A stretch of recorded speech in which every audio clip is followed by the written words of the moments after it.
dameerkii oo calacalahay wuxuu yidhi قال بيك قال بيك waa run wuxuu yidhi haddii laisoo dayn waayo karantiinka lagu hayo waxaan adeegsan doonaa dad badan oo coronavirus qabaan baa magaalada dhinaca kasoo gelin doonaa.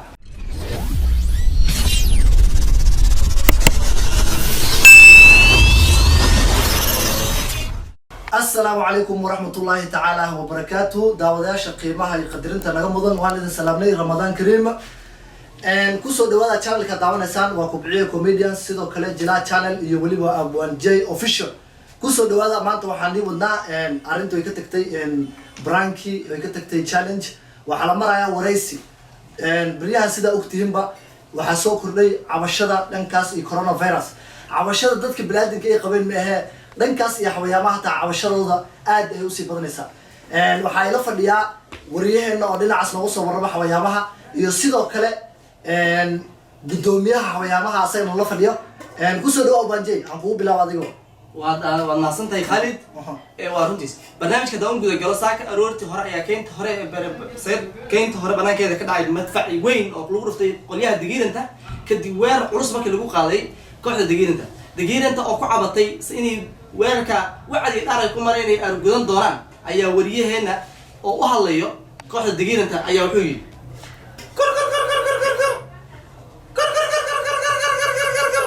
wacd iyo dhaar baan ku marnay hadduu galeer weerarka naga dayn waayo inaan sidii aan argudasho u sameeyay duween dhanka calqa qaylin doonaan weeye saas ayuu ku waday dhinaca kale dameer maanta looga shaqeeyay inuu cudurka coronavirus qatay lagu qabtay duleedka magaalada kadib markay dameerihii kale ee magaalada joogay ka cabtay in laga qabtay ninkaasi dameerkii oo calacalahay wuxuu yidhi قال بيك قال بيك waa run wuxuu yidhi haddii laisoo dayn waayo karantiinka lagu hayo waxaan adeegsan doonaa dad badan oo coronavirus qabaan baa magaalada dhinaca kasoo gelin doonaa waa la arki doonaa dowladda iyo shacabkooda ay kici waayaan waxaan sameeyo way caddahay wiil taa ka gudubno dagaal culus oo lagu qaaday qolyaha quraanjada ayaa saaka ka dhacay duleedka magaalada godka weynaa ay ku yaaleen markaas watiirili iyo waxa isqabsadeen baalki macaan jecel lahay asay waan weyn bariyaha ka waday meesha ayada waanti kadib macaan jecel ayaa hadlay wuxuu yiri waxa weeye codkaas aad maqlaysaan waa afayeenka macaan jecelka oo ka hadlayo dagaal ka dhaxay quraanjada iyo watiiriliga kadib markay laba iyo shan la iskaga dilay dagaalka asaga wuxuu la yiri mar laba macaan quraanjay waa nabadda waan jecel lahay haddii nabad la'aan ay jirto nolol ma jirto ee watiirili walaalkeen waan la hadalay mar hore waa inuu asaga nabadda ilaaliyaa hadalkaasi wuxuu ahaa hadalkii macaan jecelka walaalkeen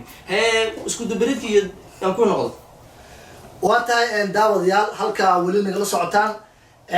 waa kubciya comedians iyo weliba sidoo kale jila channel iyo weliba abwanjay official haddii aad ku cusub tahay channel-yaasha saddexda waan kuu sheegay fadlan meesha guduudan daar subscribe-ka haddii ay dhib kugu tahayna anigii soo yar anaa ku daray aan u kaco dhankaasi iyo afayeenka xawayaamaha cawki hadalada sida aad waa u mahadsan tahay stuudiyaha xarunteena dhexe ee magaalada dhacdhac TV baaba sidoo kale saad ogtihiin ba dagaalo waxaa la soo sheegay miigaayo aad isku wadeegsaday oo ka dhacay haarta ay dhahaan foljeex korkeeda walla meesha kurta halkaas oo la sheegay inay dhulwa iyo harmaac isku rifeen halkaas oo la sheegay dhulwa inuu soo neef farfooqay oo harmaac ka soo kordha dhacay kabtaas oo ku tala dheecayn oo biyaha laga cabay harmaac ku soo in meesha biyo ka cabo halkaas oo dagaal xun ka dhacay bal aan wareegno afayeenka xayawaanka ee kurta foljeex wuxuu dhahay anigu ma reerin dhahay inaan neefkaas ama ninku cunayo dhurwaaga oo bafooqay inaan laakiin wuxuu dhahay hamigayga anigu waxaan cuno waan haystaa dhiijaanta marhowdha inaan biyaha ka cabo maadaama abaar soo geliso biyihiina ay isku bedeleen ay biyaha loo yaqaana ajida oo yacna kalarkoodu ka tegay ama yacna midabkoodu ka bedelmay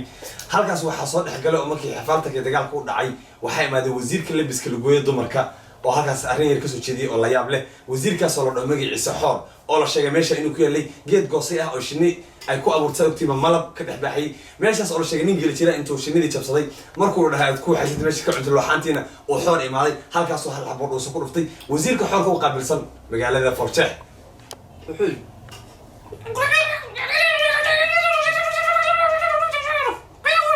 aad iyo aad u mahadsantahay halkan nagala socotaan waa Baaba TV haddana stuudiyoheenan dib ugu laabano waa tahay daawadayaal intaasi waxay nooga dhan warar wixii dalkii dibadii dhankaasi xawayaamaha naga soo gaaray sida ujeedeenba waxaa fadhiyey afhayeenka xawayaamaha iyo weliba gudoomiyaha xawayaamaha oo markaasi u turjumayeen hadalkooda anaga ma naqaana iyaga yaqaanaan marka waxaan leenahay daawadayaal intaan ku kulmi doono warkaan warkiisa xigo waxaan iga tegayaa sidaasi nabadgelyo wassalaamu calaykum waraxmatullaahi wabarakaatu wuxuu ka wadaa fadlan haddii aad ku cusub tahay channelka waxaa saartaa subscribe meesha guudan galbaleen kala furo